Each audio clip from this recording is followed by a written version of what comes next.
اللهم صل على مولانا محمد وعلى سيدنا مولانا محمد لا إله إلا الله لا إله إلا الله لا إله إلا الله لا إله إلا الله سبحان الله والحمد لله لا إله إلا الله لا إله إلا الله لا إله إلا الله لا إله إلا الله لا إله إلا الله سبحان الله والحمد لله لا إله إلا الله আসমানের মালিক যে আল্লাহ আসমানের মালিক যে আল্লাহ জমিনের মালিক সে আল্লাহ লা ইলাহা ইল্লাল্লাহ লা ইলাহা ইল্লাল্লাহ সুবহানাল্লাহ ওয়ালহামদুলিল্লাহ লা ইলাহা হায়াতের মালিক যে আল্লাহ মৌতের মালিক সে আল্লাহ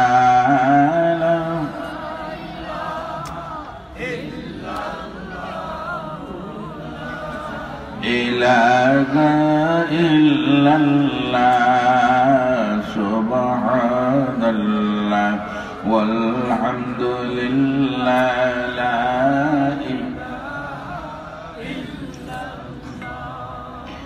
la ilaha illallah Muhammadur Rasulullah sallallahu alaihi wasallam Shamsul Ulama আল্লামা ফুলতলি সাহেব কিবলা রহমতুল্লাহি আলাইহি হযরত শাহ দৌলত গাজী রহমতুল্লাহি আলাইহি এবং গোত্র এলাকার সকল মুর্দেগানের ইসালে সব উপলক্ষে আয়োজিত আজকের এই পাঠানপাড়া ইসলামী যুব সংঘ কর্তৃক আয়োজিত 13তম বার্ষিক ওয়াজ ও দোয়া মাহফিলের মঞ্চে উপবিষ্ট সম্মানিত সভাপতি সাহেব, উপস্থিত আমার সম্মুখে বসা মুরব্বিয়ানে কেরাম, ছোট বড় সর্বশ্রেণীর শ্রোতা মণ্ডলী, মাইকের আওয়াজ যতদূর পর্যন্ত যাচ্ছে আমার পর্দার আড়ালের মা ও বোনেরা, আল্লাহ পাকের শাহী দরবারে আমরা অসংখ্য শুকরিয়া আদায় করছি যে মহান আল্লাহ পাক আমাদেরকে এই সময়ে 9:30টার পরে 9:45টার সময়ে মাটির মধ্যে জমিনের উপর বসার সুযোগ আল্লাহ দান করেছেন, বসতে পেরেছি, বসার মতো মন মানসিকতা দান করেছেন। এজন্য আল্লাহ দরবারে আমরা উচ্চ আওয়াজে শুকরিয়া আদায় করি। জোরে বলেন আলহামদুলিল্লাহ। আজকে গত 2 দিনের তুলনায় একটু ঠান্ডাও বেশি লাগতেছে মনে হয়। যাক বাতাস, এই জন্য ঠান্ডা লাগতেছে। লম্বা আমরা করব না বেশি সময়, ওরা কতক্ষণ রাখবে জানি না, তবে বেশি সময় কথা বলবো না। আমি বুঝতেছি ঠান্ডা লেগে কষ্ট হচ্ছে, তবে ওরা সিন্নি তৈরি করেছে, তো সিন্নিটা অবশ্য সবাইকে দেওয়া দরকার, ঠিক ঠিক। তাই কিছুক্ষণ কষ্ট করে বসুন, বলা যায় না কাল কিয়ামতের ময়দানে আজকের কষ্টের বসাকে আল্লাহ উসিলা করে অরিজিনাল বেহেশত দান করতে পারেন। যারা বলেন আমিন। আমি পবিত্র কোরআন শরীফের 25 নম্বর পারা থেকে একটা আয়াত তেলাওয়াত করেছি। ওই আয়াতে আমার আল্লাহ তার হাবিবকে উদ্দেশ্য করে যা বলেছেন, আর একটা তবরানী শরীফের একটা হাদিস শরীফ তেলাওয়াত করেছি। কোরআন এবং হাদিসকে সম্মুখে রেখে নিয়ত করলাম আপনাদের সম্মুখে কিছুক্ষণ ওই বিষয়ের উপর কথা বলবো। তবে আমার আল্লাহ যদি তৌফিক না দেন, আমি যত বড় বক্তা কই না কেন উপযুক্ত কথা বলা সম্ভব হবে না। তাই আগে ভাগে আমি আমার আল্লাহর দরবারে তৌফিক কামনা করছি। ওমা তৌফিক ইল্লা বিল্লাহ। আল্লাহ যেন আমাকে এমন এক দুইটা কথা বলার সুযোগ দান করেন, যে কথাগুলা বললে পরে যিনি বক্তা ওনার জীবনে কাজে লাগবে। আর কষ্ট করে আপনারা যারা শ্রোতা এসে বসলেন, আপনাদেরও জীবনে কাজে লাগে। জোরে বলেন আমিন।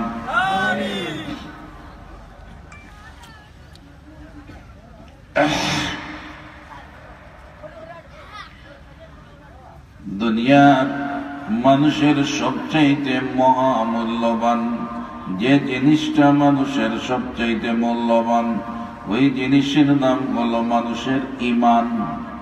সুবহানাল্লাহ বলবেন। মহামর্যাদাশালী জিনিস যেটা, মানুষের মধ্যে সবচাইতে দামি জিনিস যেটা, মর্যাদাশালী যেই জিনিস, ওটার নাম হলো ঈমান। সুবহানাল্লাহ বলবেন। ওটার নাম কি? ঈমান। যার ঈমান যত দৃঢ়, তার আমল তত শক্ত। ঠিক ঠিক। রাসূল পাক সাল্লাল্লাহু আলাইহি ওয়াসাল্লামকে আমি যে আয়াত তেলাওয়াত করেছি, ওই আয়াতে আমার আল্লাহ বলেন, কুল লা আসআলুকুম আলাইহি আজরান ইল্লাল মাওয়াদ্দাতা ফিল কুরবা।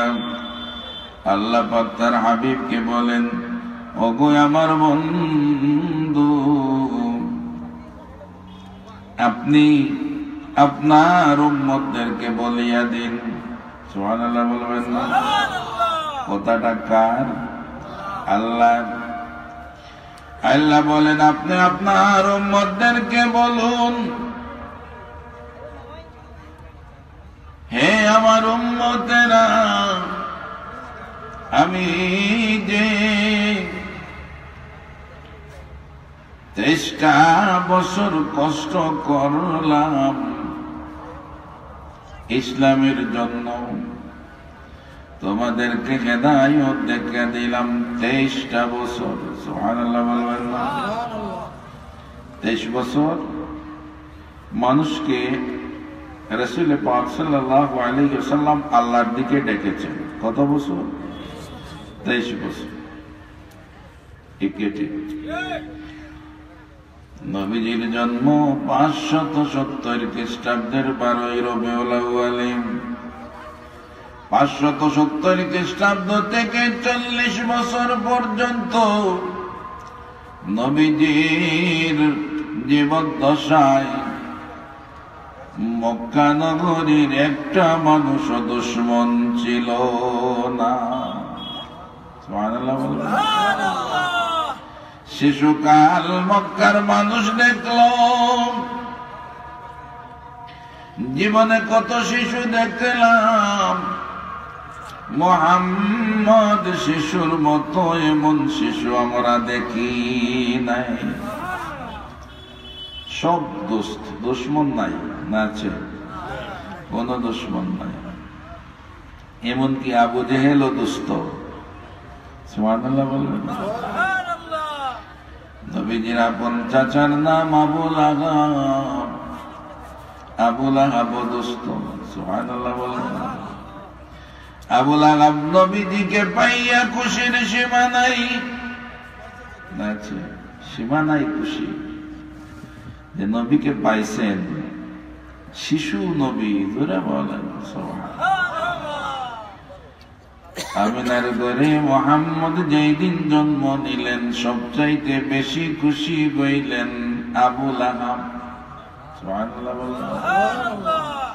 মুসলমান না কাফির? ছোট না বড়? বড় কাফির। কেমন বড়? বিশাল বড় কাফির। আবুল আহাব কত বড় কাফির! আমার আল্লাহ আবুল আহাবের নামে কুরআন শরীফের একটা সূরা দান করেছেন। সুবহানাল্লাহ বলবেন। আবুল আহাবের নামে আমার আল্লাহ একটা সূরা নাযিল করিয়া দুনিয়ার মানুষকে জানাইয়া দিলেন আবুল আহাবের মতো বড় কাফির পৃথিবীতে আর নাই। সুবহানাল্লাহ বলবেন। এত বড় কাফির, ঠিক ঠিক। আল্লাহ কোরআনে জানাইয়া দিলেন এর মতো বড় কাফির আর নাই। কেন? যে নবীর সাথে চরম পর্যায়ের বেয়াদবি করেছিল, ঠিক ঠিক। কিন্তু শিশুকালে নবীকে পাইয়া বড় খুশি। আবু জেহেল সারা জীবন নবীর উল্টামি করেছে, শিশুকালে নবীকে পাইয়া বড় খুশি। মক্কার এমন কোন মানুষ নাই নবীকে পাইছে আর বেজার হইয়া গেছে, সব বড় খুশি। ধরে বলেন সুবহানাল্লাহ। নবীজি যখন বালক বয়স হইয়া গেল সারা মক্কার মানুষ নবীকে দেখল, নবীর মতো মুহাম্মদের মতো এত সুন্দর এত চরিত্রবান বালক আর নাই। তাই ছোট্টবেলা থেকে মুহাম্মদ সাল্লাল্লাহু আলাইহি ওয়াসাল্লামকে তারা বিশ্বাস করত, আর বিশ্বাস করে মুহাম্মদ সাল্লাল্লাহু আলাইহি ওয়াসাল্লামকে তারা আলামিন উপাধি দিয়েছিল। জোরে বলেন সুবহানাল্লাহ। কথায় কথায় আবু জেহেলের দল বলতো আলামিন মুহাম্মদ। সুবহানাল্লাহ। আলামিন মুহাম্মদ বলতো। নবীজির বয়স বালক বয়স, তখন মক্কায় এমন একটা যুদ্ধ বেঁধে যাওয়ার উপক্রম হইল যে মক্কার সব গোত্রের বেঈমান কাফেররা যুদ্ধ করে মরে যাবে এমন প্রতিজ্ঞা করেছে।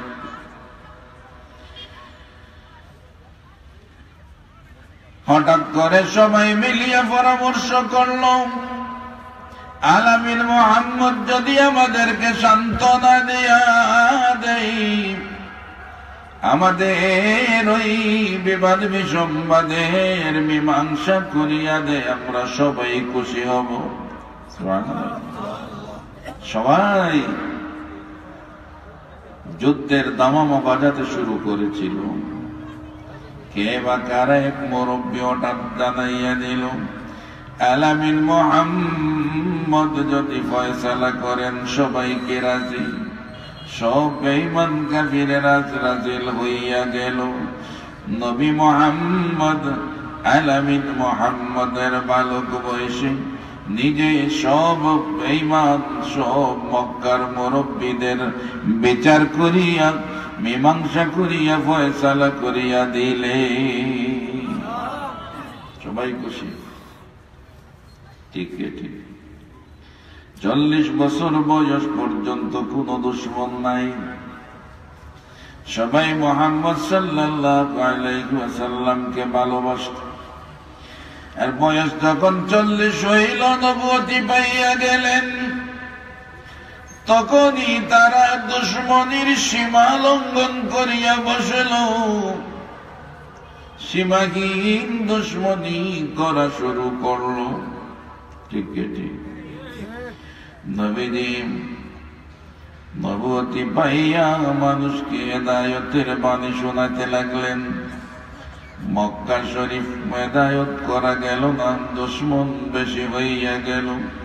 মদিনা শরীফের মানুষ মদিনা শরীফে থেকে মক্কা শরীফ আসতো, মাঝে মাঝে আসতো, বিশেষ করে হজ মৌসুমে মদিনা শরীফ থেকে মক্কায় হজ করার জন্য আসতো।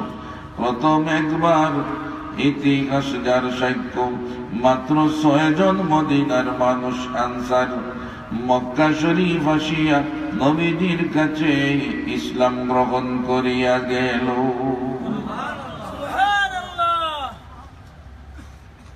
তাইলে কি বললাম? নবীজি ইসলাম প্রচার করতে সীমাহীন কষ্ট করেছেন। ঠিক ঠিক। উহুদের ময়দানে দান শহীদ করেছেন।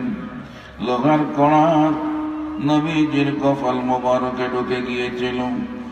বদরের প্রান্তরে নবীজি কষ্ট করেছেন। তায়েফের জমিনে নবীজির সারা শরীর মোবারক রক্তাক্ত হইয়া গিয়েছিল। ঠিক ঠিক। কষ্টের উপর কষ্ট করেছেন। এত কষ্ট করার পরেও কোনো বিনিময় নেই। যারা বলেন এই আয়াতে আমার আল্লাহ বলেন, কুল্লা আসআলুকুম আলাইহি আজরান ইল্লাল মাওয়াদ্দাতা ফিল কুরবা। বন্ধুগো আমার, আপনার উম্মতদেরকে জানাইয়া দেন, আপনি যে এত কষ্ট করলেন, হেদায়েতের বাণী শোনাইতে যাইয়া দান শহীদ করলেন, কপালের রক্ত মোবারক জড়ালেন, শরীর বায়া বায়া রক্ত পড়ল, এত কষ্ট করলেন উম্মতের জন্য, এর বিনিময়ে আপনি কিছু চান না? বলিয়া দেন রে আমার উম্মতেরা, আমি যে এত কষ্ট করলাম এর কোনো বিনিময় আমি চাই না। শুধু তোমাদের কাছে একটা জিনিসই চাই, ইল্লাল মাওয়াদ্দাতা ফিল কুরবা। তোমরা আমার নিকট আত্মীয়দের প্রতি সহানুভূতিশীল হইবা, তোমরা আমার আহলে বাইতের প্রতি ভালোবাসা রাখবা। বুঝাতে পারলাম কিনা? আমি আবার ট্রান্সলেটটা বলছি বোঝানোর জন্য। নবীজির জীবদ্দশায় যত কষ্ট করলেন সব উম্মতের জন্য। ঠিক ঠিক। নিজের জন্য। তাই আমার আল্লাহ বলেন, বন্ধু গো আমার, কুল্লা আসআলুকুম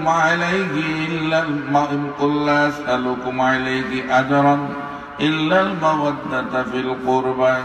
বন্ধু গো আমার, আপনার উম্মতদেরকে জানাইয়া দেন, যত কিছুই করেন না কেন, রিসালাত তাওহীদ এবং রিসালাতের জন্য যত কিছুই আপনি করেন না কেন, এর বিনিময় কিছু আপনি চান না। আপনি বলেন আপনি শুধু চান, আপনার উম্মতদেরকে বলিয়া দেন, হে আমার উম্মতেরা রে, আমি এর বিনিময়ে তোমাদের কাছে কিছু চাই না, প্রতিদান চাই না। আমি একমাত্র তোমাদের কাছে চাই, তোমরা আমার আহলে বাইত, আমার বংশধর যারা, তাদের প্রতি তোমরা ভালোবাসা প্রদর্শন করবা।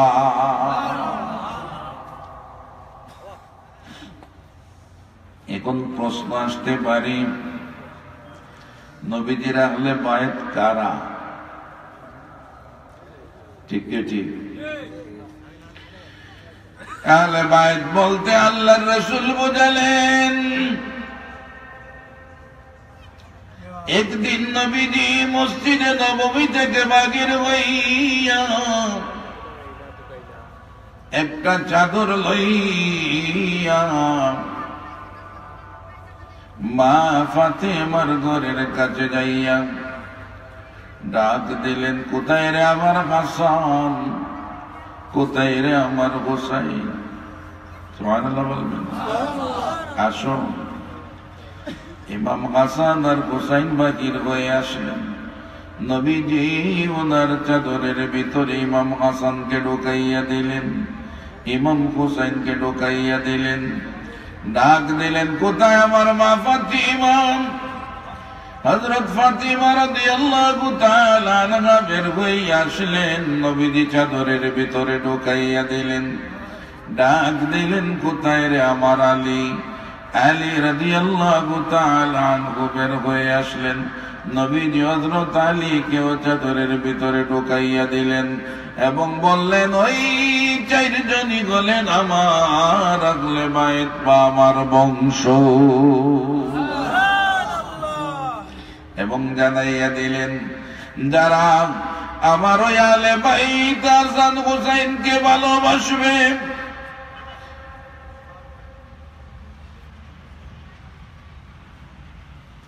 যারা আমার আহলে বাইত হাসান হুসাইনকে ভালোবাসবে, তারা আমি নবীকে ভালোবাসবো।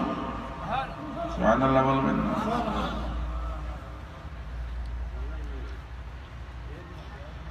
আর যারা আমি নবীকে ভালোবাসলো, তারা আল্লাহকে ভালোবাসলো। আর যারা আল্লাহকে ভালোবাসলো, এর বিনিময়ে হলো জান্নাতুল ফেরদাউস।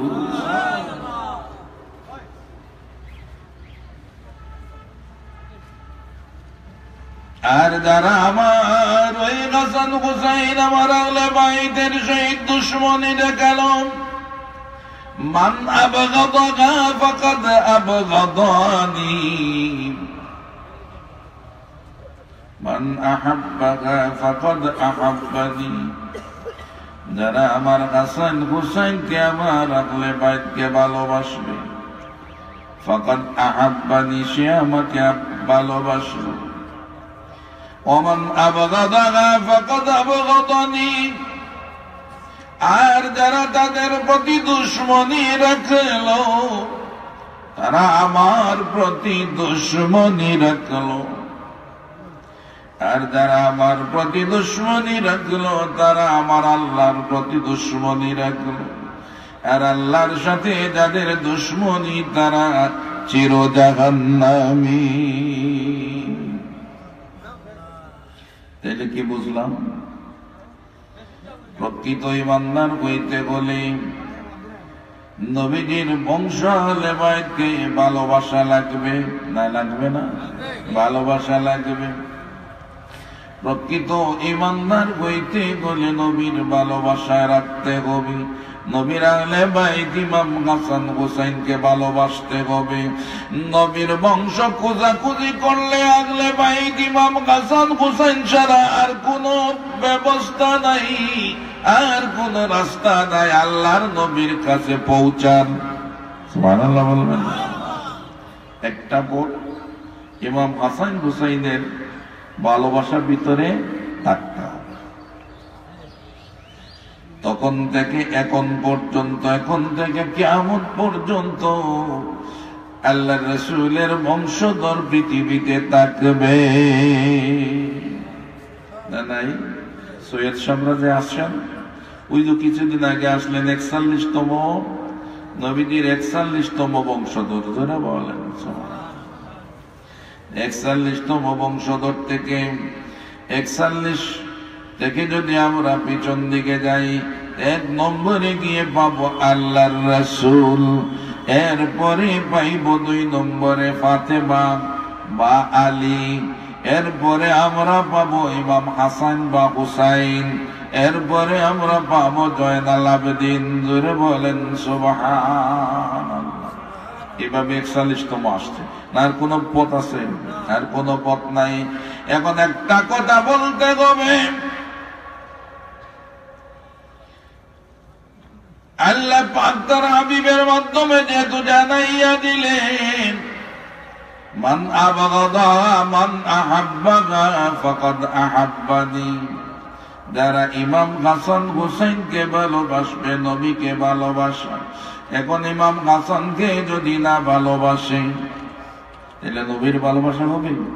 আর নবীর ভালোবাসা না হইলে যত নামাজ আমরা পড়ি, যত ইবাদত বন্দেগী করি না কেন, আল্লাহকে খুশি করা যাবে না। আল্লাহর রাসূলের হাদিস অনুযায়ী, কোরআনের ওই আয়াত অনুযায়ী ঠিক কি ঠিক? আল্লাহর রাসূলকে যদি আমরা ভালো না বাসি, আল্লাহকে ভালোবাসা হবে না। আর যদি আল্লাহকে ভালো না বাসি, যত নামাজি পড়ি না কেন, যত ইবাদত করি না কেন, কিছুই কাজে লাগবে না, কারণ আমি আল্লাহর দুশমন, আল্লাহর রাসূলের দুশমন, নবীর বংশ ইমাম আলীর দুশমন, ইমাম হাসান হুসাইনের দুশমন। জোরে বলেন নাউযুবিল্লাহ। আল্লাহ পাক ইমাম হাসান হুসাইনকে তো বেশি ভালোবাসতেন, যার কোন সীমা নাই। ঠিক ঠিক। ইমাম হাসান আর হুসাইন আমাদের ভালোবাসার অংশ বা ইমানের অংশ। ধরে বলেন। এখন যে এজিদ বাহিনী ইমাম হুসাইনকে শহীদ করলো, সে কি নবীর বংশ ইমাম হুসাইনকে ভালোবাসত? ভালোবাসত? সুতরাং ভালোবাসলে কি শহীদ করতে পারত? পারত না, ভালোবাসত না।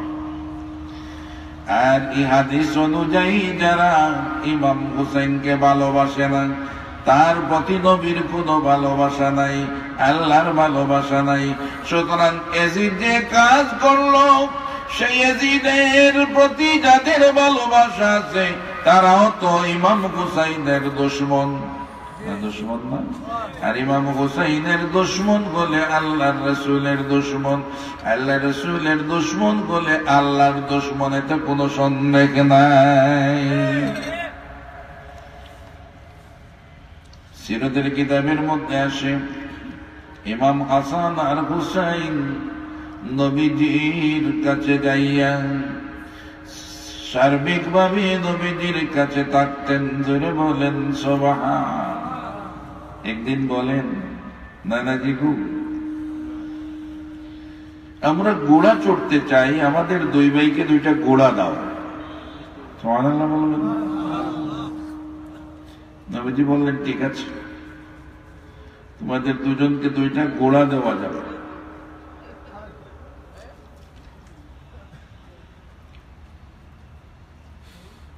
বেশ কিছুদিন অপেক্ষা করিয়া ছোট্ট ছোট্ট দুই ভাই, মাত্র 11 মাসের ব্যবধান। ধরে বলেন সুবহান। একদিন রওনা করে গিয়ে দেখেন নবীজি নামাজ পড়ছেন। সুবহানাল্লাহ। দুই ভাই মিলে বলেন, বহুদিন থেকে বললাম নানাকে ঘোড়া দিতে দেন নাই, আজকে তো নানা যান ঘোড়ার মতো নামাজ পড়ছেন। লাফ মারিয়া দুই ভাই নবীজির পিঠে উঠিয়া বসলো। ধরে বলেন সুবহান। ঘোড়ায় চড়িয়া বস। নবীজি দুই নাতি কষ্ট পাবেন। সজিদার থেকে ওঠার সময় এক হাত দিয়া এক নাতিকে নিচে নামাইয়া বসেন, আবার সজিদায় যান, আবার কলিজার টুকরা নাতি নবীজির পিঠে চড়িয়া বসেন, আবার নবীজি হাত দিয়া ধীরে ধীরে নামান। ধরে বলেন সুবহান।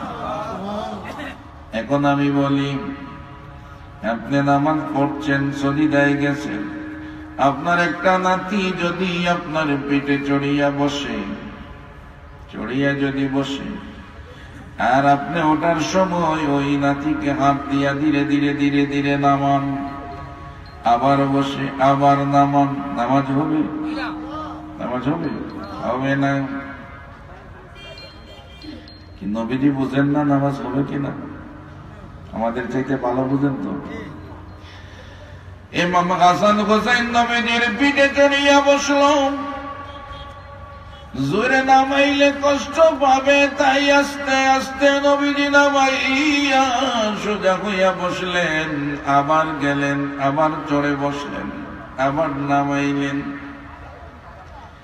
এক সাহাবী জিজ্ঞাসা করেন, ইয়া রাসূলুল্লাহ, ইয়া হাবিবাল্লাহ, নবীজি গো,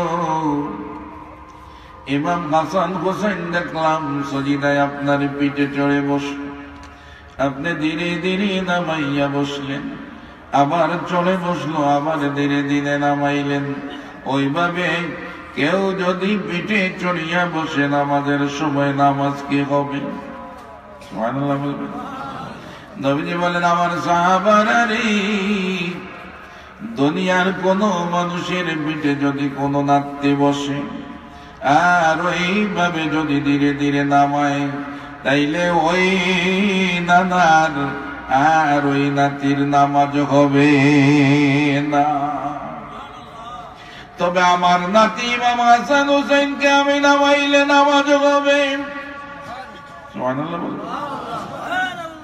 কেন না রে আমার সাহাবীরা, আমার ওই নাতি হাসান আর হুসাইনকে আমি যেটুকু ভালোবাসি তার চাইতে কোটি গুণ বেশি আমার আল্লাহ তাদের ভালোবাসে,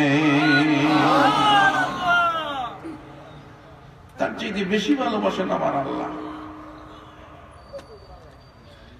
নবীজি দুই, আরেক বর্ণনায় পাওয়া যায়, নবীজি দুই নাতিকে নামাইয়া যখন নামাজ শুরু করলেন, জিবরিল এসে বলেন, নবীজি গো,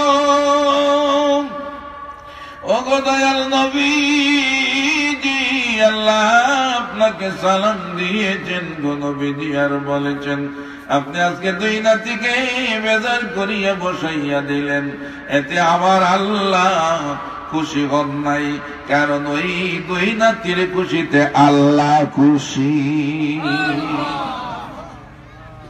ওরা হলেন ইমাম হাসান আর হুসাইন। জোরে বলেন সুবহানাল্লাহ। ইমাম হাসান আর হুসাইনের নামটাও দুনিয়ায় রাখা হয় নাই, আগে আমার আল্লাহ রেখে দিয়েছিলেন। জোরে বলেন সুবহানাল্লাহ। রাসূল পাক সাল্লাল্লাহু আলাইহি ওয়াসাল্লাম আল্লাহ বলেছেন, আপনি বলে দিন যে আপনার আহলে বয়তের সাথে যেন সবাই ভালোবাসা রাখে। জোরে বলেন। নির্দেশটা কার? আল্লাহ।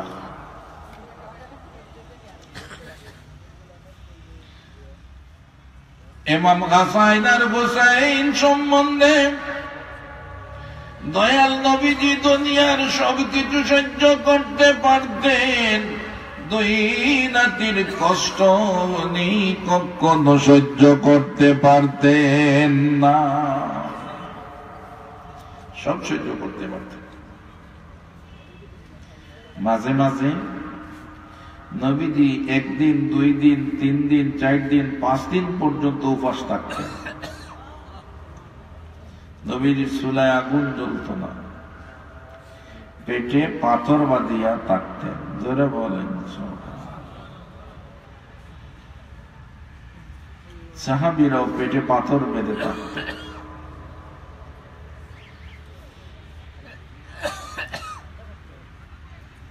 একটানা কয়েকদিন উপাস থাকিয়া পেটে পাথর বাঁধা নবীজি মসজিদে নববী থেকে নামাজ আদায় করিয়া সকালবেলা ফাতেমার করে না গেলে ভালো লাগতো না। জোরে বলেন সুবহানাল্লাহ। একদিনের ঘটনা, নবীজি পাথর বাঁধিয়া মা ফাতিমার ঘরে চলে গেছে। নবীজির আওয়াজ শুনিয়া কলিজার টুকরা দুই নাতি ইমাম হাসান আর হুসাইন বের হয়ে এসেছে। নানা জানে গো, ও গো নানা জান, আজ 3 দিন হইয়া গেল গো নানা জান, আমাদের চুলায় আগুন জ্বলে না, আমাদের মা আমাদেরকে কিছু খাবার দেয় না। নানা জান গো, আপনি যখন আসছেন আমাদেরকে কিছু খাওয়াইয়া যান। নবীজি বলে, জানুনি যে 5 দিনের উপাস, পেটেতে পাথর বাঁধা, দুই নাতিকে দেবার মতো কিছু নাই, কি দিবেন? দুই নাতিকে সান্ত্বনা দিলেন, কলিজার টুকরা হাসান আর হুসাইন রে, তোমরা শান্ত হও, আমি যাচ্ছি তোমাদের জন্য খাবার নিয়ে আসব। কিছু নাই, কি নিয়ে আসবেন? দুই নাতিকে সান্ত্বনা দিয়া চলছেন। কোথায় যাবেন, কি নিয়ে আসবেন কিছুই জানেন না। জোরে বলেন সুবহানাল্লাহ। হাদিস শরীফে আসে নবীজি রওনা দিয়েছেন, কোথাও কোনো কাজকর্ম পাইলে কাজ করিয়া কাজের বিনিময়ে কিছু পাইলে নাই নাতির জন্য নিয়ে আসবেন। জোরে বলেন সুবহানাল্লাহ। দোজাহানের সরদার সাইয়্যিদুল মুরসালিন খাতামুন নবীন রাহমাতুল লিল আলামিন রওনা করেছেন দুই নাতি উপাস, দুই নাতির খাবারের ব্যবস্থা করতে। যাইতে যাইতে সকালবেলা যাইতে যাইতে একটা খেজুর বাগানের নিকট দিয়া যাচ্ছেন। দেখেন একটা ইহুদির বাগান, সে বাগানে বসে আছে। নবীজি ইহুদির বাগানে ঢুকিয়া জিজ্ঞাসা করেন, রে আল্লাহর বান্দা, তোমার বাগানে কোনো কাজ আছে কি? আমি তোমার কাজ করিয়া দিব। জোরে বলেন সুবহানাল্লাহ।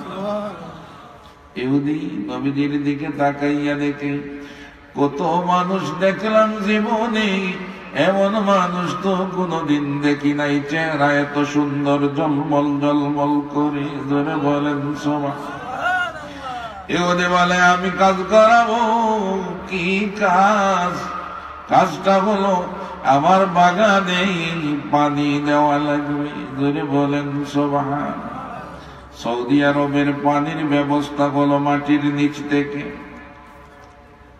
না পুকুর আছে? সৌদির পুকুর নাই, ওই গভীর নলকূপ।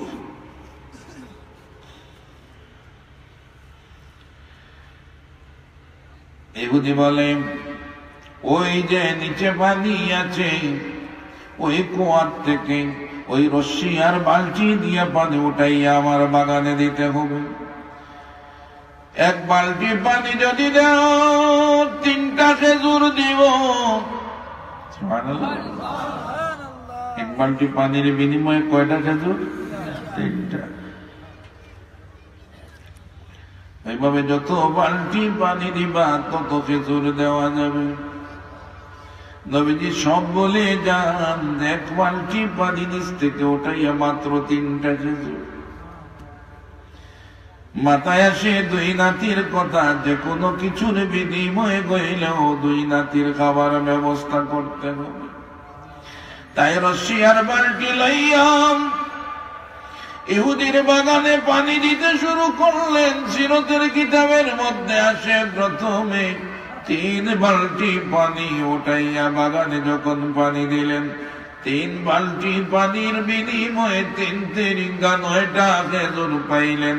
প্রথমে যদি না খাওয়া যায় শক্তি হবে না, তাই ওই খেজুর গুলা নিজে খাইয়া শক্তি দিয়া কাজ করতে শুরু করলেন। জোরে বলেন সুবহানাল্লাহ। পানি উঠাচ্ছেন বাগানে, খেজুরের বাগানে পানি দিচ্ছেন। 1 বালতি 2 বালতি করে দিচ্ছেন। যখন 9 বালতি পানি দিলেন, 9 নম্বর বালতি পানি দিতে যাইয়া হঠাৎ করে রশ্মি থেকে বালতিটা নিচে পড়িয়া যায়, বহু নিচে। বালতি পড়ে গেছে। ইহুদি তাকাইয়া দেখে তার বালতি পড়ে গেছে। কাছে আসিয়া বলে, রে আল্লাহর বান্দা, সে চিনে না নবী। জোরে বলেন সুবহানাল্লাহ। আমার বালতি ওটাইয়া দিয়া যাও। কত কাজের মানুষ পাইলাম, কেউ এমন করে আমার বালতি চিড়ে নাই। তুমি কেমন কাজের কাজী, তোমার হাত থেকে বালতি পড়িয়া গেল। ওই কথা বলেই ওই ইহুদিটা নবীজির গাল মোবারক একটা চড় বসাইয়া দিল।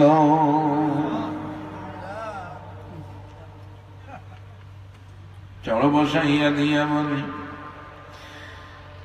এই নাও তোমার খেজুর। 9 বালতি পানির বিনিময়ে 3 নং 27টা খেজুর তুমি নাও। তবে সাবধান, আমার বালতি না দিয়া এক পাড়াও মারতে পারবা না। দয়াল নবীজি ওই ইহুদির চড়কাইয়া চেহারা মোবারক কোন পরিবর্তন নাই, বালতি উঠাইয়া দিবেন, উপরের দিকে চেহারা উঠাইলেন। আল্লাহ রসুলের চেহারা মুবারক উপরের দিকে উঠাইলে আমার আল্লাহ আর আরশে তরতর করে কাঁপতে শুরু করে। আমার আল্লাহ জানাইয়া দেন, জিবরাইল রে, আমার বন্ধু মুসিবতে পড়িয়া গেছেন, দেরি করিও না, তাড়াতাড়ি তুমি মদিনা শরীফে চলিয়া যাও। আমার বন্ধুকে সালাম জানাবার বলো, আমার বন্ধু যদি একটু তোক মোবারক ওই কুয়ার মধ্যে ফেলিয়া দেন, সারা কুয়ার পানি উতলিয়া মুখ পর্যন্ত ভরে যাবে, আর তার বালতি দিতে পারবে।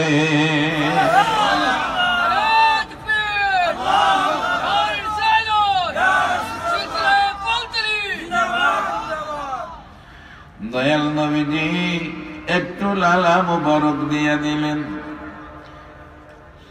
কোন বর্ণনায় পাওয়া যায়, জিবরিল বলেন, নবীজি গো, আপনি আঙ্গুল মোবারক দিয়ে ইশারা করুন, পানি মুখে মুখে ভরে যাবে, বালতি চলে আসবে। ধরে বলেন সুবহানাল্লাহ।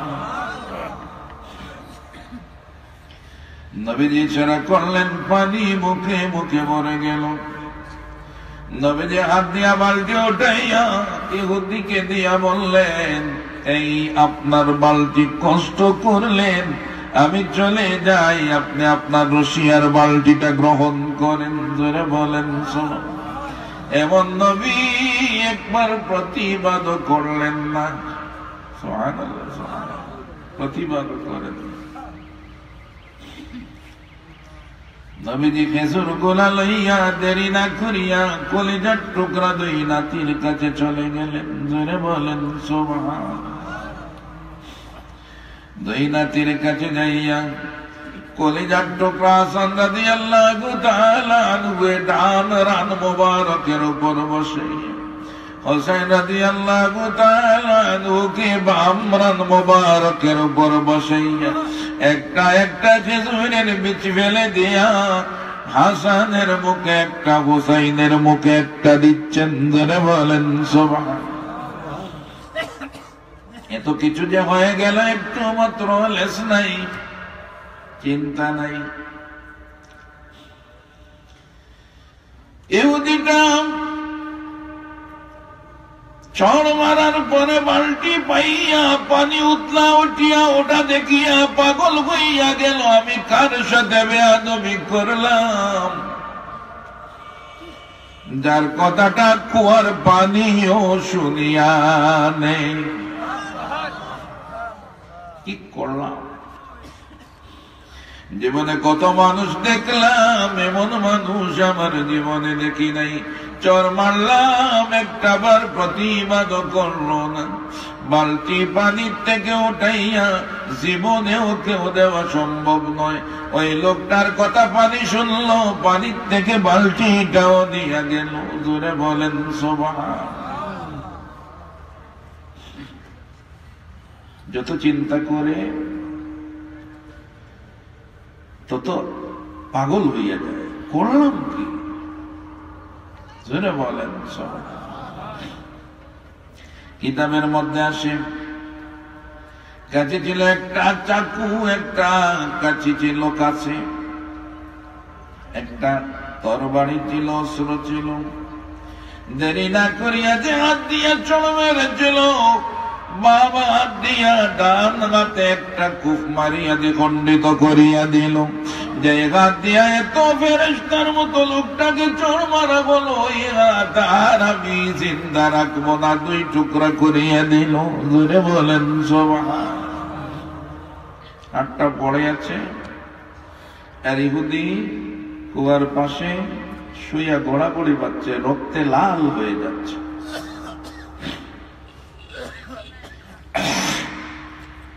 সৌদি আরবের পাহাড়ি অঞ্চলের কোন নিয়ম, এক স্থান থেকে অন্য স্থানে যেতে বলে রাস্তা ওইভাবে যেই রাস্তা দিয়া গেলে পানি পাওয়া যায় ওই দিক দিয়া রাস্তা। এখনো সৌদির পানির দাম বেশি, তেলের দামের চাইতে পানির দাম এখনো বেশি। 1 লিটার পানির দাম 2 টাকা, আর 1 লিটার পানির দাম অর্ধেক টাকা। সুবহানাল্লাহ বলবেন।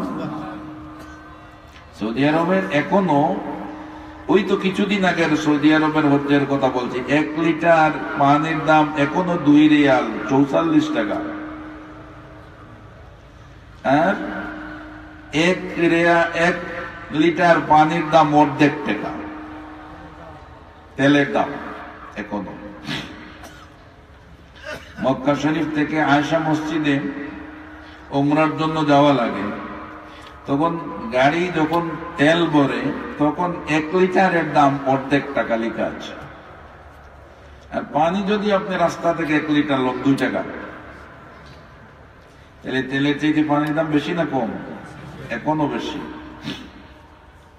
তবে নবীর জমানার থেকে, নবীদের পূর্বপুরুষদের জমানার থেকে এই পর্যন্ত, এখন থেকে কিয়ামত পর্যন্ত যত হাজ্জিরা মক্কা শরীফ যাবে, 2 লিটার 1 লিটারের দাম 2 টাকা কেন 200 টাকা হলেও পানির অভাবে কোন হাজ্জি মারা যাবে না। এজন্য আমি দেখলাম, আমার ব্যক্তিগত অভিজ্ঞতা বলছি, আমাদের দেশে কেউ কাউকে কিছু খাবার দিলে আপেল দিবে, আঙ্গুর দিবে, কমলা দিবে, এই তো ওইগুলা দেয়, বিস্কিট দিবে, কেক দিবে।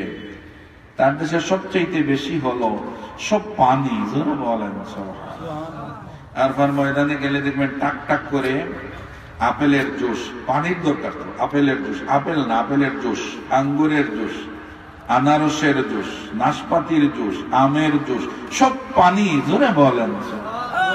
তারা বুঝে পানির দরকার, জন্য সব জুস। এক দুধ থেকে কত প্রকারের খানি বানায়, সব পদার্থ তরল পদার্থ, শুকনা টুকনা খুব কম। আর জমজমের পানির তো অভাব নাই। জোরে বলেন। তৎকালীন সময়ে পানির বড় অভাব ছিল। মক্কা শরীফ, মদিনা শরীফের মানুষ ব্যবসা করার জন্য সিরিয়া এবং ইয়ামন যেত। এক দেশ থেকে আরেক দেশে যাওয়ার সময় কয়েকজন মানুষ একত্রিত হইয়া রওনা দিতেন, কারণ 1 মাস 2 মাসের রাস্তা।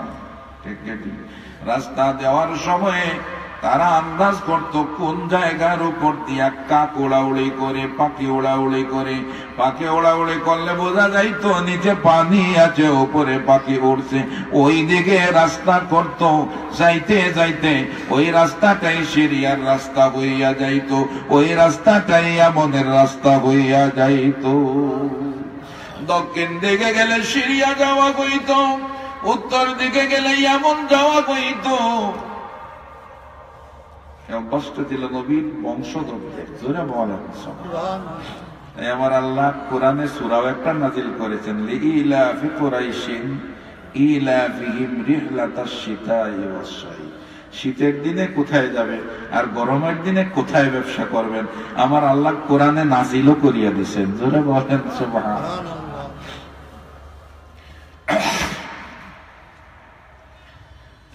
সেই নিয়ম অনুযায়ী ওই ইহুদির বাগানের যে পানির ঝর্ণা, ওই পানির ঝর্ণার দিকে রাস্তা ছিল। ব্যবসায়ীরা তিজারত করে আসার পথে ওখান থেকে পানি নিত, যাওয়ার পথে ওইখান থেকে পানি লইয়া যাইত। এক ব্যবসায়ী কাফেলা ওই পানির নিকট দিয়ে আসছে, প্রতি বৎসরই আসে। আজকে এসে দেখে ওই বাগানের মালিক ইহুদি মাটির মধ্যে গোড়াগড়ি পায়, রক্ত লাল হইয়া যায়, একটা কাঠটা দূরে পড়ে আছে। ব্যবসায়ী কাফেলা চিন্তায় পড়ে যায়, ইহুদি মানুষটাকে এভাবে হাত কাটার উপযুক্ত মানুষ তো এই শহরে নাই, কারণ ডোনাল্ড ব্যক্তি, ধন সম্পদশালী মানুষ, বাগানের মালিক, এই কাজটা কে করতে পারে? কোন দস্যু ডাকাতের কবলে পড়লো নাকি? কাছে যাইয়া জিজ্ঞাসা করে, রে ইহুদি, তোমাকে এই দশা কে ঘটাইল? বাগানের মালিক ইহুদিটা বলে, রে ব্যবসায়ী কাফেলা কেউ ঘটায় নাই, আমি নিজে আমার হাত কেটে ফেলেছি। কি জন্য নিজের হাত নিজে কাটলাম? আমার মন চাইছে কেটে ফেলেছি, তোমরা তোমাদের রাস্তা দিয়া চলিয়া যাও। ব্যবসায়ী কাফেলারা বলে, জীবনে তোমার কুয়ার থেকে অনেক পানি আমরা পান করেছি, এই বিপদের সময় তোমাকে এভাবে রেখে যেতে পারি না। ভুল ঘটনা কি হয়েছে বলো? ইহুদি বলে, তাইলে শুনো, আমার ওই বাগানে আজকে সকালবেলা এমন একজন মহাপুরুষের আগমন হয়েছিল। আমার জীবনে যত মানুষ দেখলাম, ওই মানুষের মতো এত সুন্দর চেহারার মানুষ জীবনে দেখি নাই। এসে হঠাৎ করে বলল, কাজ করাবো কিনা? আমি বললাম, কাজ করাবো। আমার সাথে কথাবার্তা হইল, কাজ শুরু করলেন।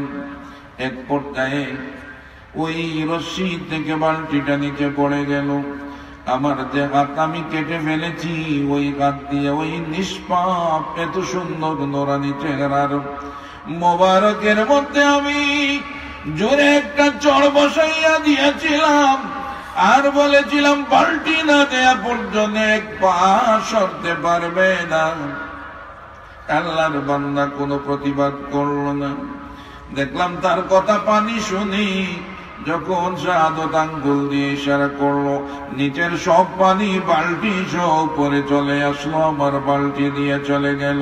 কিন্তু আমি আর স্থির থাকতে পারলাম না, এমন মানুষের সাথে বেয়াদবি করলাম, জীবনে ওই মানুষটাকে পাবো না, আর কিভাবে মাপ চাইবো? তাই যে হাত বেয়াদবি করেছে, ওই হাতটা আমি দ্বিখণ্ডিত করিয়া দিলাম। ব্যবসায়ীরা জিজ্ঞাসা করে, রে ইহুদি আল্লাহর বান্দা, ওই লোকটাকে তুমি দেখলে চিনবা? বলে, কি বলো? আমার চোখের মধ্যে ভেসে আছে, জীবনে এমন লোক আমি দেখি নাই। তাইলে চলো আমাদের সাথে। জোরে বলেন সুবহান। ডান হাতটা নিচে আর রওনা করেছে। জোরে বলেন সুবহান। ব্যবসায়ীরা চিন্তা করে দেখলো, এমন লোক, যে লোকটা মায়ের খাইয়াও প্রতিবাদ করে নাই, যে লোকটার চেহারা জলমল জলমল করে, যে লোকটা এই শহরে দ্বিতীয় আর কেউ নাই, ওই লোকটা মুহাম্মাদুর রাসূলুল্লাহ ছাড়া আর কেউ হবে না।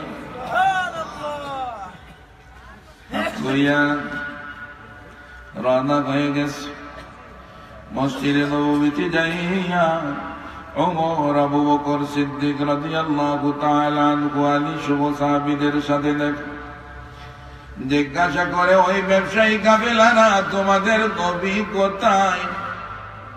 সুবহানাল্লাহ। ওরা চিন্তা করে, ব্যাপার কি? হাত একটা আলাদা করা, রক্ত লাগানো, এক ইহুদির সাথে ওরা কি জন্য নবীকে খোঁজায়? ওরা বলেন, ব্যাপার কি বলো? তারা সব বলার পরে ওরা বলে দিল, নবীজি এই মুহূর্তে হযরতে ফাতেমা রাদিয়াল্লাহু তাআলা আনহার ঘর ছাড়া আর কোথাও পাওয়া যাবে না। বেদিন সহ হযরত ফাতেমা রাদিয়াল্লাহু তাআলা আনহার ঘরে গিয়ে উপস্থিত হইলেন। দরজায় নাড়া দিলেন। নবী তো এমন নবী যে নবীর সামনে যেমন দেখেন পিছনেও তেমনই দেখেন। সুবহানাল্লাহ। ডানে যেমন দেখেন বামেও তেমনই দেখেন। নবী কি জানেন না কি আসছেন? নবীজি বলেন, রে ফাতিমা, দরজা খুলিয়া দেও, মেহমান আসছে রে ফাতিমা। জোরে বলেন সুবহানাল্লাহ। দরজা খুলে দিলেন। তখন কিতাবের মধ্যে আসে, তখন পর্দার আয়াতে কোনো নাজিল হয় নাই, জোরে বলেন। এই জন্য ফাতিমা কোলে দিয়েছেন, কোনো বাধা হয় না। দরজা খুলে দেওয়ার পরে দেখেন নবীজি কলিজার টুকরা হাসান হুসাইনকে একটা একটা করে খেজুর দিচ্ছেন। এত ঘটনা হয়ে গেছে, চেহারার মধ্যে এমন কোন চিহ্ন নাই। ইহুদি লোকটা দেখা মাত্র আল্লাহু আকবার বলে চিৎকার দিয়া নবীজির পায়ে জড়াইয়া ধরে আর বলে চিনি নাই, জানলে জীবনেও এমন বেয়াদবি করতাম না, যা চাইবেন তা দিব, জীবনের বিনিময়ে হইল আমাকে মাফ করিয়া দে। নবীজি বলেন কিছুই লাগবে না, মাফ হয়ে যাবে, আমি খুশি হব যদি তুমি পড়িয়া লা ইলাহা ইল্লাল্লাহু মুহাম্মাদুর রাসূলুল্লাহ সাল্লাল্লাহু আলাইহি ওয়াসাল্লাম। ইহুদি মুসলমান হইয়া গেল, দূরে বলেন। খুশির সীমা নাই, সে চলে যাবে, ভুলে গেছে সব, নবী খুশ হয়ে গেছে। নবীজি বলেন না, হবে না, এক হাত যে রেখে যাচ্ছ ওইটা নিয়ে যাও, জোরে বলেন। নবীজি বলেন কাফেলা ব্যবসায়ী, ওই ইহুদিটার একটা হাত যে রেখে যাচ্ছ ওইটা নিয়ে যাও। ওরা বলে ওই হাত দিয়ে আর কি করবে গো নবীজি? নবীজি বলেন দেখি কোনো কাজে লাগানো যায়নি, হাতটা যেখান থেকে আলাদা হয়ে গেছে ওখানে লাগাও। সুবহানাল্লাহ বলেন। ওরা ইহুদির হাতটা যেখান থেকে আলাদা হয়েছে ওখানে লাগাইয়া দিলেন। দয়াল নবীজি নিজের শাহাদাত আঙ্গুল দিয়ে জিহ্বার মোবারক থেকে একটু লালা লাগাইয়া দিয়া দিলেন। ইহুদি বলে খোদার কসম, আগে মাঝে মাঝে আমি ওই হাত উঠাইতে কষ্ট পাইতাম, এমন ভাবে লেগে গেল যেমন জীবনে ওই হাতে আর কোনদিন কোন ট্রাবলস পাই নাই। আগের চাইতে কয়েক গুণ শক্তি হাতে হইয়া গেল।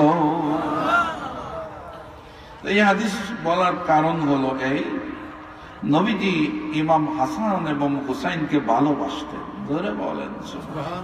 এজন্যই বলেছেন মান আহাব্বাহা ফাকাদ আহাব্বানি, যারা তাদেরকে ভালোবাসবে ওরা আমাকে ভালোবাসলো, আর যারা আমাকে ভালোবাসবে তারা আল্লাহকে ভালোবাসলো, ধরে বলেন। আর রেজাল্ট হবে আল্লাহ খুশি হইলে জান্নাতুল ফেরদাউস দিবেন। আর যারা আল্লাহর রাসূলের নাতিদেরকে দুশমনি করবে তারা রাসূলের দুশমন, আল্লাহর দুশমন, তাদের ঠিকানা হবে জাহান্নাম, জোরে বলেন না। হাজার হাজার ঘটনা আছে, জোরে বলেন। তাই আমাদের বর্তমান সময়ে সবচাইতে বেশি পরীক্ষা হচ্ছে এটা, গোটা দুনিয়ার মানুষ এখন দুই ভাবে বিভক্ত, কাফির আর ইমানদার, বেঈমান আর ইমানদার। ইমানদারের মধ্যে আবার দুই প্রকার। কয় প্রকার? দুই প্রকার। এক প্রকার হচ্ছে এজিদি ইমানদার, আর এক প্রকার হচ্ছে হুসাইনি ইমানদার, যারা বলেন। এজিদি মুসলমান যারা, তাদের উপর আল্লাহর রাসূল বেজান না খুশি? বেজান। তারা আল্লাহর রাসূলের বংশধরকে সম্মান করে না, আর নবীর বংশধরকে সম্মান না করার অর্থ নবীকে সম্মান দিলেই তাদের শরীরে জ্বলে। ঠিক ঠিক।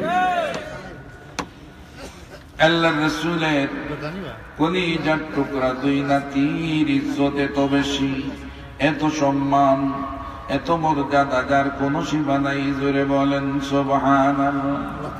তাফসীরের কিতাবের মধ্যে আমি দেখলাম কিয়ামতের ময়দানে সব নবী এবং রাসূলেরা, আমার পরে কোন বক্তা আছেন? মাহফিল কয়টা শেষ করবেন? 12টায়। এত লম্বা, এবার তো 1.5 ঘন্টা লেখান রয়ে গেছে মনে হয়।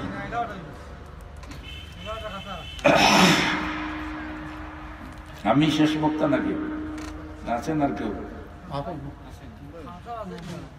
আচ্ছা আচ্ছা। সাল্লাল্লাহু আলা সাইয়্যিদিনা ওয়া মাওলানা মুহাম্মদ ওয়া আলা আলিহি ওয়া সাহবিহি ওয়া সাল্লাম। সাল্লাল্লাহু আলা সাইয়্যিদিনা ওয়া মাওলানা মুহাম্মদ ওয়া আলা আলিহি ওয়া সাহবিহি ওয়া সাল্লাম। রাসূল পাক সাল্লাল্লাহু আলাইহি ওয়াসাল্লামের ইন্তেকালের সময় সব চাইতে বেশি কষ্ট পেয়েছেন যিনি, উনি হলেন নবীজির কলিজার টুকরা হযরত মা ফাতেমা রাদিয়াল্লাহু তাআলা আনহা। সবচেয়ে বেশি কষ্ট পেয়েছে। সবাইকে বোঝানো যায়, ফাতেমাকে বোঝানো যায় না। তাই হাদিসের কিতাবের মধ্যে আসে, তাফসীরের কিতাবের মধ্যে আসে, নবীজি হযরত ফাতেমাকে কাছে নিয়ে কানে কানে বললেন, মা ফাতেমা গো, তুমি আর কান্নাকাটি করিও না, আমি চলে যাচ্ছি। আমি যাওয়ার পরে সবার আগে যিনি আমার কাছে পৌঁছে যাবেন উনি হলে তুমি ফাতেমা। তুমি আর কান্নাকাটি করিও না। হযরত ফাতেমা রাদিয়াল্লাহু তাআলা আনহা কিছুটা স্থির হইলেন, কান্নাকাটি বন্ধ করলেন। কিন্তু সিরাতের কিতাবের মধ্যে আসে, নবীজির ইন্তেকালের পরে হযরত ফাতেমা একদিনের জন্য আর ঘর সংসার করতে রাজি হলেন না। চোখের পানি ছাড়েন আর কান্দেন, ইয়া রাসূলুল্লাহ, ইয়া রাসূলুল্লাহ বলে চিৎকার দেন আর কান্দেন। যখন সহ্য করতে পারেন না, একদল মারিয়া দয়াল নবীজির রওজা ধরে যাইয়া দুলি বালি দিয়া গড়াগড়ে বাইয়া কান্নাকাটি করতেন। জোরে বলেন সুবহানাল্লাহ। বাড়িতে যাইয়া হযরত আলীকে ডেকে বলেন, রে আমার স্বামী, আমি আর ঘর সংসার করতে পারবো না। আমার বাবা বলেছেন ওনার ইন্তেকালের পরে সবচাইতে আগে যিনি ওনার কাছে যাবেন উনি হলাম আমি ফাতেমা। কখন আমাকে বাবা ডাকবেন আমি চলে যাব। তাই আমি বাবার বিরহ যন্ত্রণা সহ্য করতে পারি না। আমাকে তুমি একটা ঘর জান্নাতুল বাকি কবরস্থানের পাশে বানাইয়া দাও, সেখানে আমি থাকবো আর আমার বাবার জন্য কান্নাকাটি করব। নবীর ইন্তেকালের পরে মাত্র 6 মাস ছিলেন উনি জিন্দা। জোরে বলেন সুবহানাল্লাহ। হযরত আলী হযরত ফাতিমার কথা মতো জান্নাতুল বাকি কবরস্থানের পাশে একটা ঘর বানাইয়া দিলেন, যেখানে ওনার কবর এখন আছে। জোরে বলেন সুবহানাল্লাহ। চিনা যায় না যদিও, কিন্তু ঐতিহাসিকরা বলেন ইমাম হযরত ফাতেমার কবর ওখানেই আছে এবং হাসান রাদিয়াল্লাহু তাআলা আনহুর কবর ওখানে আছে।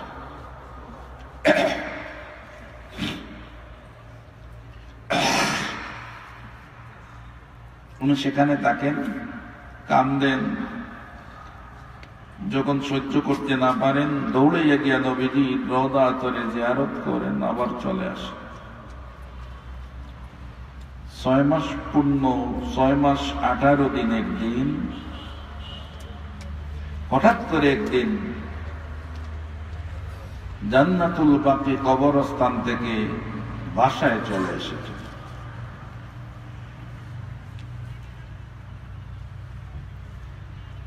এসে আলী রাদিয়াল্লাহু তাআলা আনহুকে বলেন, আদরের স্বামী, আমি এসে গেছি। জোরে বলেন সুবহানাল্লাহ। হযরত আলী খুশি হইয়া গেলেন, মনে হয় ফাতেমা আবার ঘর সংসারী হবে। ফাতেমা গোসল করিয়া 2 রাকাত নামাজ পড়িয়া স্বামীর কাছে যাইয়া বলেন, আদরের স্বামীরে, আমি আর বাঁচব না। আজকে রাত্রে স্বপ্নে দেখেছি আমার বাবা বলেছেন, মা ফাতেমারি দেরি করিও না, তুমি চলে আসো। আমিও রোজা রেখেছি রে মা ফাতেমা, তুমিও রোজা রেখেছো, একসাথে আমরা ইফতার করব। তাই এসেছি স্বামী গো, অনেক কষ্ট জীবনে দিয়েছি, আমাকে ক্ষমা করে দিও। এটা আলী রাদিয়াল্লাহু তাআলা আনহু বলেন, আদরের স্ত্রী গো, জীবনে তোমার হক আমি আদায় করতে পারি নাই, এজন্য দিনের নবীজির দরবারে আমার বিপক্ষে নালিশ দিও না। তুমি যদি আমার বিরুদ্ধে নালিশ দাও, আমি আলীর জীবন বরবাদ হইয়া যাবে। স্বামী স্ত্রীর এই অবস্থা। দেরি না করে উনি আবার চলে আসছেন, বলে আসছেন, আমার ইন্তেকাল হইলে পরে আমাকে রাত্রে জানাজার নামাজ দিও, মানুষ ডাকাডাকি করিও না, রাত্রিবেলা আমাকে কবর দিও। জোরে বলেন সুবহানাল্লাহ। কলিজার টুকরা দুই ছেলেকে দুই কোলে বসাইয়া চুমুয়ে চুমুয়ে বরিয়া দিয়া সান্ত্বনা দিয়ে রওনা করেছেন, যাবেন জান্নাতুল বাকিতে। ঠিক ওই সময় কালো হাবশী এক মহিলা হযরতে ফাতেমা রাদিয়াল্লাহু তাআলা আনহার পেছন থেকে ডাকেন, মা ফাতেমা গো, আমার মা, আপনি আসলেন, বড় খুশি হলাম। চলে যাচ্ছেন তো আমার মনে হয় শেষ বিদায় নিয়ে যাচ্ছে, আমাকে কিছু বলে গেলেন না, আমাকে কিছু বলে গেলেন না। ফাতেমা রাদিয়াল্লাহু তাআলা আনহা শুনিয়া পিছন দিকে তাকাইয়া ওই হাবশী কালো মহিলাটাকে কাছে কানে কানে গিয়া কি যেন বললেন, বলিয়া উনি চলিয়া গেলেন। জোরে বলেন সুবহানাল্লাহ। 6 মাস 18 দিনের দিন হযরত ফাতেমা রাদিয়াল্লাহু তাআলা আনহার ইন্তেকাল হইয়া গেল। দাফন কাফন যখন শেষ হইয়া গেল, তখন ওই হাবশী কালো মেয়েটা হযরত ফাতেমা রাদিয়াল্লাহু তাআলা আনহার বিরহ জ্বালা সহ্য করতে না পারিয়া বহু দূরে চলে গেল। জোরে বলেন সুবহানাল্লাহ।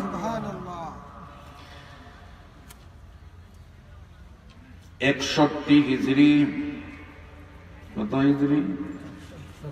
61 হিজরি মুহররমের 10 তারিখ জুমাবার, শুক্রবার,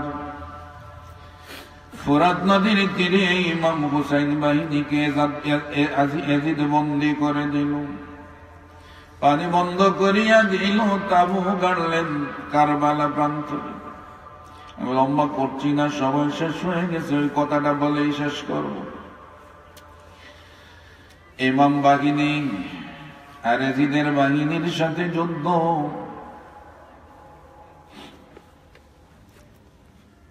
কি কোন কাফিরের সাথে না মুসলমানের সাথে? মুসলমানের সাথে। জমাবার কারবালার প্রান্তরের ডান পাশে ইমাম হুসাইনের তাবুতে আযান হচ্ছে, বাম পাশে এজিদ বাহিনী আব্দুল্লাহ ইবনে জিয়াদের ওই তাবুতেও আযান হচ্ছে। দুইটাই তো আযান। ইমাম হুসাইনের বাহিনীর তাবুতে কারবালার প্রান্তরে ইমাম হুসাইনের পিছনে ওরা নামাজ আদায় করলেন, নবীজির ভালোবাসার নামাজ। আর বাম পাশে এজিদ বাহিনীর তাবুতে আব্দুল্লাহ ইবনে জিয়াদের বাহিনীর তাবুতে ওরা নামাজ পড়লেন, নবীজির কলিজার টুকরা হুসাইনকে শহীদ করার নামাজ। ধরে বলেন নাউজুবিল্লাহ।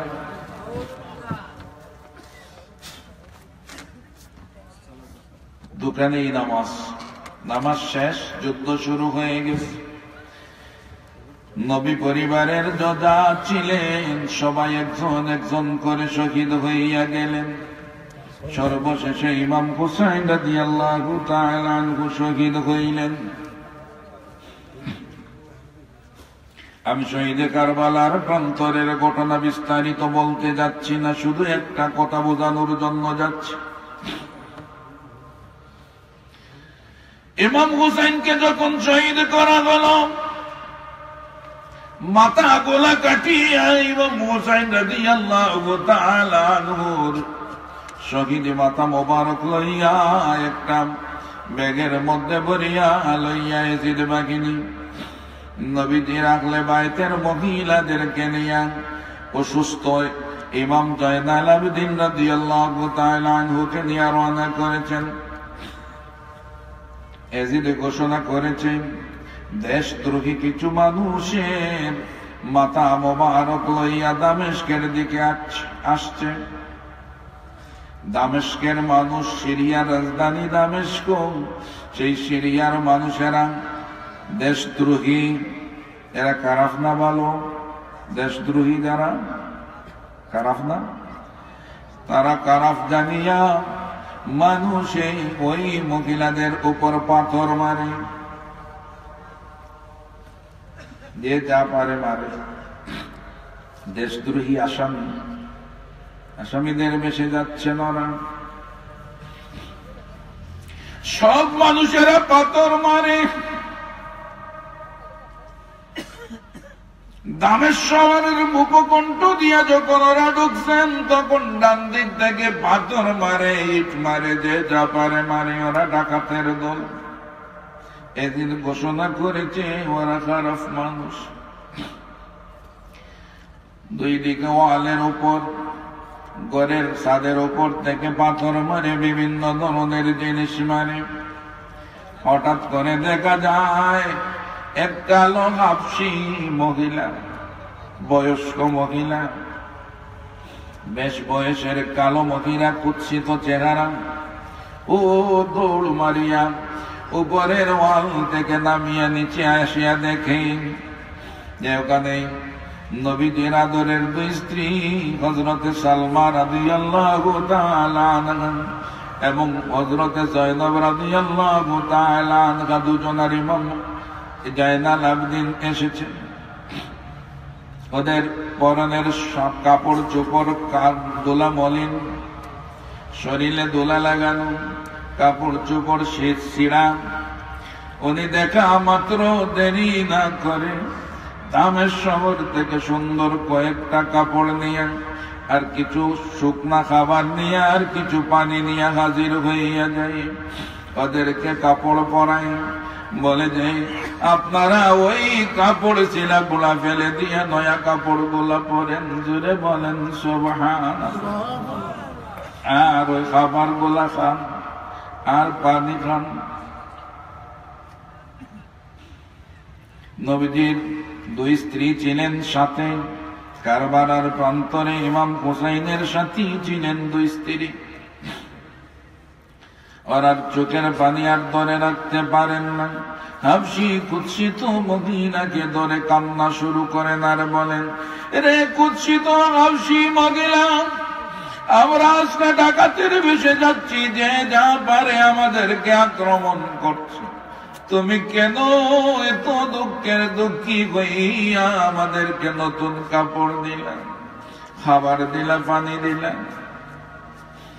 ওই হাবশী কালো মহিলাটা বলে, রে নবীজির সহধর্মিনী, সে তো বিশাল এক ইতিহাস। জোরে বলেন সুবহানাল্লাহ। আমি কালো মহিলা, ছোট্ট ছিলাম, নবীজি আমাকে এক জায়গা থেকে কোড়াইয়া পেয়েছিলেন। ওইখান থেকে নিয়ে আসিয়া হযরত মা ফাতিমাকে বলেছিলেন, মারে তোমার কোনো মেয়ে নাই, ওই মেয়েটাকে তোমার কাছে দিলাম, জীবনে কাজে লাগতে পারে। মা ফাতিমা আমাকে খুলে দিয়েছেন। আমি শিশু ছিলাম, আমাকে কাপড় পরিয়েছেন, আমাকে আদর করেছেন। আমি একটু বড় হওয়ার পরে ইমাম হাসানের জন্ম হয়েছে, ইমাম হুসাইনের জন্ম হয়েছে। আমি ওই দুই হাসান হোসেনকে নিয়ে খেলা করতাম, কোলে নিতাম, আদর করতাম। দেখতাম ওই হাসান হোসেনকে নবীজি দুই গালে চুমু দিতেন, জোরে বলেন সুবহান। মা যায়নাব নবীজির ইন্তেকালের পরে 6 মাস 18 দিনের দিন আমার মার ইন্তেকাল হইয়া যায়। উনি এক ঘরে থাকতেন, একদিন বিদায় নেয়ার জন্য এসেছিলেন, সকলের কাছ থেকে বিদায় নিয়ে যাচ্ছেন। তখন আমি সামনে দাঁড়াইয়া বললাম, মা মা গো মা ফাতেমা। সবাইকে এক এক কথা বলে যাচ্ছেন, সান্ত্বনা দিয়ে যাচ্ছেন, আমাকে কি কিছু বলে যাবেন না?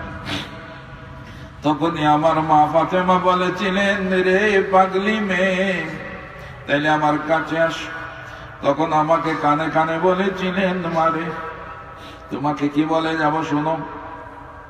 একদিন আমার কলিজার টুকরা আমার সন্তানদের উপরে যখন নির্যাতনের স্টিল রোলার চলবে, ডাকাতের বেশে, তারা দেশদ্রোহীর বেশে তোমার দেশের কাছ নিকট দিয়া ওরা যাবে, তখন যখন দেখবা ওরা মহা মুসিবতে, তখন যদি পারো তাহলে ওদেরকে কিছু সাহায্য করবা, কিছু নতুন কাপড় পরাবা, আর কিছু খাবার আর কিছু পানি দিয়া সহযোগিতা করবা। আমি তখন থেকে এখন পর্যন্ত চিন্তা করে পাই নাই আমার মা কি বললেন, কেমন করে আমি ওদেরকে পাবো। আর সব মানুষের সাথে যখন রাষ্ট্রদ্রোহী মানুষকে দেখতেছি, ডাকাত দলকে দেখতেছি, আমার কথা মনে হয়ে গেছে ওই যে আমার মা বলেছিলেন রাষ্ট্র আসছে। তাই দেরি না করিয়া আমি ওই নতুন কাপড় গোড়া নিয়ে আসলাম, আর ওই খাবার গোলা নিয়ে আসলাম। আপনারা ওইগুলা খান আর আমার মার জন্য দোয়া করেন। জোরে বলেন সুবহান। ওরা আরো কাঁদলেন, খুব বেশি কাঁদলেন। এক পর্যায়ে ওই হাবশী কালো মহিলাটা জিজ্ঞাসা করে, সবাইকে তো দেখছি যে তুই কলিজার টুকরা আকাশের চাঁদ সূর্য, তুই কোলে বসেতাম খেলা করতাম, ওই দুইজনকে তো দেখি না।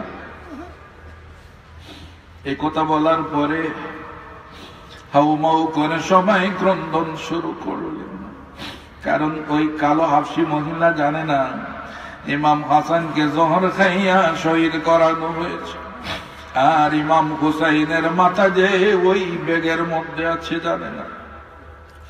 হযরত যায়েনব রাদিয়াল্লাহু তাআলা আনহা নবীজির কলিজা আদরের স্ত্রী, উনি চোখের পানি সামলাইয়া কালো হাবশী মহিলাকে জড়াইয়া ধরিয়া কান্দেন আর বলেন যে দুই কলিজার টুকরা চাঁদ সূর্যকে দুই কোলে বসাইয়া দিতাই, খেলা করতাই, নবীজি চুমু দিতেন, ওদের একজন ওই ব্যাগের মধ্যে রাখা দেখো যাইয়া।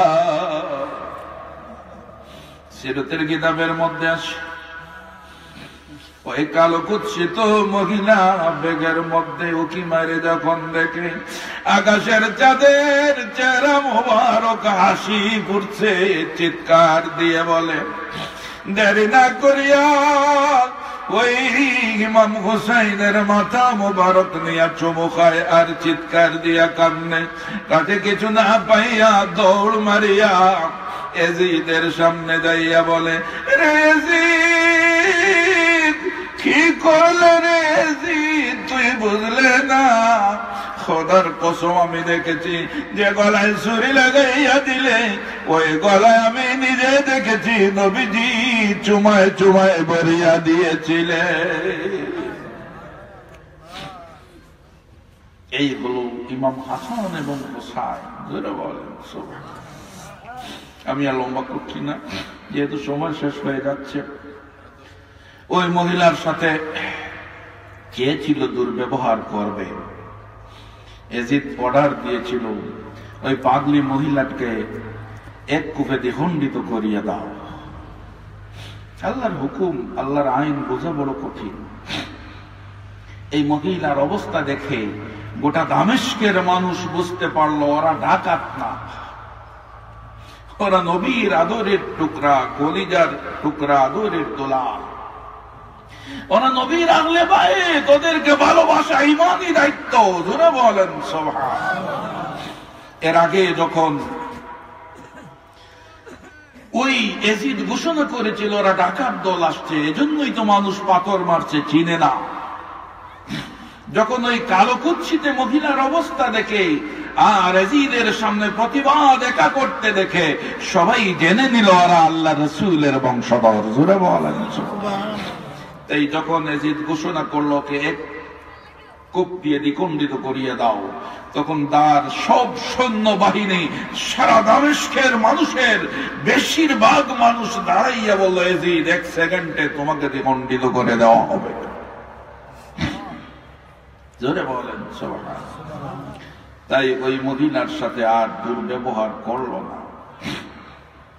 শেষ পর্যন্ত দেখেছে আর পারা যাবে না, তাই আল্লাহর রাসূলের বংশের মহিলাদের প্রতি সম্মান দেখাতে শুরু করলো। জোরে বলেন সুবহানাল্লাহ। এরপরে দামেস্কে যাইয়া সেই মসজিদে হযরত জাইনুল আবদিন রাদিয়াল্লাহু তাআলা আনহু যখন গেলেন, তখন মানুষ এজিদের সামনে ওনার হাতে বায়াত করতে শুরু করলো। জোরে বলেন সুবহানাল্লাহ। এজন্য এই ইমাম হাসান এবং হুসাইনের যে বিষয়টা আমাকে দিয়েছিলেন ওরা, ইমাম হাসান এবং হুসাইনের বিষয়টা আমার আল্লাহর মহিমা বোঝা বড় কঠিন। আগ থেকেই আমার আল্লাহ জানেন যে ইমাম হুসাইন শহীদ হবেন, এবং দুনিয়ার সবাই জানে, ইমাম হাসান হুসাইনও জানেন যে ওরা শহীদ হবেন। যারা বলেন ফাতেমা জানেন না, না জানলে কি ওই মহিলাকে বলতেন, তোর বাড়ির নিকট দিয়ে যখন আমার কলিজার টুকরাকে অসহায় অবস্থায় নেওয়া হবে, তখন পারলে একটু সহযোগিতা করিস। কি জানতেন না? সবাই জানতেন। কিন্তু এরপরেও আল্লাহ পাক ইমাম হুসাইন রাদিয়াল্লাহু তাআলা আনহুকে শহীদ করালেন। জোরে বলেন সুবহানাল্লাহ। কিতাবের মধ্যে আসে এই শহীদের ভিতরেও আল্লাহর মহিমা আছে, যে ইমাম হাসান এবং হুসাইনের শহীদের বিনিময়ে আল্লাহর রাসূলের লক্ষ লক্ষ কোটি কোটি গুনাহগার উম্মতের শাফায়াতের ব্যবস্থা হবে। এজন্য কিয়ামতের ময়দানে যখন বিচার কার্য শুরু হয়ে যাবে, বিচার হবে, নবীজিকে বলবেন, বন্ধুগো আমার বিচার শুরু হবে। তখন ফাতেমা রাদিয়াল্লাহু তাআলা আনহা দাঁড়িয়ে যাবেন, ওগো আল্লাহ, আগে বলুন, আগে বিচার করুন, আমার ওই ছেলের রক্ত, আমার এই ছেলেকে শহীদ করা হলো কেন? তখন আল্লাহ বলবেন, বন্ধুগো আমার, এখন কি করা যায়? যারা বলেন কারণ ফাতেমার বিচার শুরু হয়ে গেলে আর বিচার হবে না। তখন নবীজি বলবেন, মা ফাতেমা রে, তোমার দুই ছেলের বিচারের দায়িত্ব আমার উপর ছেড়ে দাও। জোরে বলেন।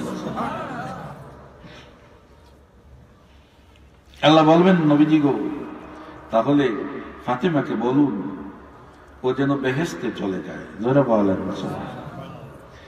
ফাতেমা বলবেন, আমি কি একা যাব? তখন আল্লাহ বলবেন, তাইলে তোমার দুই ছেলেকে নিয়ে যাও। জোরে বলেন। তখন ফাতেমা বলবেন, শুধু দুই ছেলে?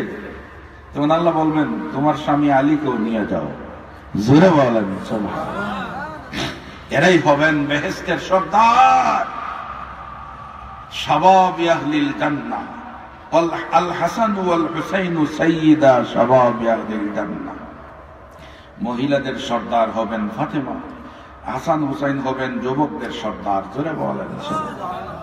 সুতরাং বেহেশতে যেতে হলে তাদের উপর বিশ্বাস রাখতে হবে এবং তাদেরকে বিনা সন্দেহে ভালোবাসতে হবে। এটাই শর্তহীন ভাবে ভালোবাসতে হবে, নতুবা উপায় নাই। আল্লাহ পাক যেন আমাদেরকে আহলে বাইতের প্রতি ভালোবাসা রাখার তৌফিক দান করেন। জোরে বলেন আমিন। এবং ভালোবেসে বেশে মরণ পর্যন্ত পৌঁছার তৌফিক দান করেন। জোরে বলেন আমিন। وما علينا إلا البلاغ أستغفر الله إن الله غفور رحيم أستغفر الله ربي من كل ذنب وأتوب إليه لا حول ولا قوة إلا بالله العلي العظيم اللهم آمين ربنا تقبل منا إنك أنت السميع العليم وتب علينا إنك أنت التواب الرحيم আল্লাহ আমাদের প্রত্যেকের জিন্দেগির গুনাহ মাফ করে দাও শামসুল উলামা আল্লামা সাহেব কিবলা ফুলতলি রহমাতুল্লাহি আলাইহি রিসালে সব আর তোমার বারেক বান্দা ওলি আল্লাহ রিসালে সব এলাকার মধ্যে গানের রিসালে সবের মাহফিলকে তুমি কবুল আর মঞ্জুর করো আল্লাহ আমাদের পক্ষ থেকে অসংখ্য অগণিত দরুদ আর সালামের হাদিয়া জিন্দা নবীদের রওজা ধরে সোনার মদিনা পৌঁছাইয়া দাও জীবনে নবীকে দেখি নাই আল্লাহ নবীর সাহাবীদেরও আমরা দেখি নাই আহলে বাইতের কলিজার টুকরা ইমাম হাসান হোসেন কেউ দেখি নাই গো আল্লাহ আমরা ভালোবাসছি নবীকে নবীর বংশ দেখতে রে দুনিয়ার যত জর্জন জাটা শুক না কেন এই ভালোবাসার থেকে আমাদেরকে পিছপা করিও না আয় আল্লাহ যতদিন হায়াত দিবা আল্লাহ ওই ভালোবাসা রেখে রেখে কবর পর্যন্ত যাওয়ার তৌফিক দিও আয় আল্লাহ সত্য রশি জানিয়া ফুলতলি সাহেব কিবলার রশিকে আমরা ধরেছি আয় আল্লাহ যত বাধা বিপত্তি আসুক না কেন এই রশি থেকে আলাদা করিও না মরণ পর্যন্ত পৌঁছাইয়া দিও কালকে আমাদের ময়দানে জিন্দা ওলির পিছে পিছে আমাদের হাসর নসিব করিও তোমার বান্দারা এত ঠান্ডার মধ্যে মাটির মধ্যে বসিয়া দুই হাত জোর করিয়া করিয়া তোমার রহমতের দিকে হাত বাড়ালেন